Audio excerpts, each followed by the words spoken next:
ഇന്ന് നമ്മളിവിടെ ഉണ്ടാക്കാൻ പോകുന്നത് ക്യാരറ്റ് ബ്രോക്കോളി തോരൻ.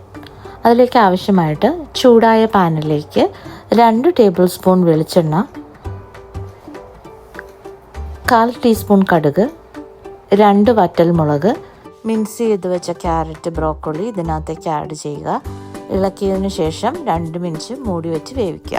മിക്സിയുടെ ഒരു ജാറിലേക്ക് 1 കഷ്ണം ഇഞ്ചി, 1 കഷ്ണം വെളുത്തുള്ളി, ഒരു 4 ചെറിയ ഉള്ളി, 2 പച്ചമുളക്, 1/4 ടീസ്പൂൺ ചെറിയ ജീരകം, 1/4 ടീസ്പൂൺ മഞ്ഞൾപ്പൊടി ഇതെല്ലാം ആഡ് ചെയ്യുക.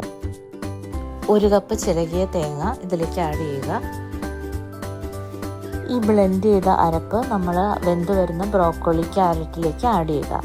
നന്നായി ഇളക്കി തട്ടിപ്പൊത്തി ഉപ്പും കറിവേപ്പിലയും ചേർത്ത് നല്ലവണ്ണം ഇളക്കി തട്ടിപ്പൊത്തി ഒരു 2 മിനിറ്റും കൂടെ അടച്ചു വെച്ച് വേവിക്കുക. 2 മിനിറ്റിൽ നമ്മുടെ ക്യാരറ്റ് ബ്രോക്കോളി തോരൻ റെഡി ആയിട്ടുണ്ട്. സ്വാദിഷ്ടമായ അതുപോലെ ഹെൽത്തിയുമായ ക്യാരറ്റ് ബ്രോക്കോളി തോരൻ റെഡി. ഇത് ചോറിൻ്റെ കൂടെ മീൻകറിയുടെ കൂടെയും എല്ലാം കഴിക്കാനായിട്ട് നല്ലൊരു സൈഡ് ഡിഷാണ്.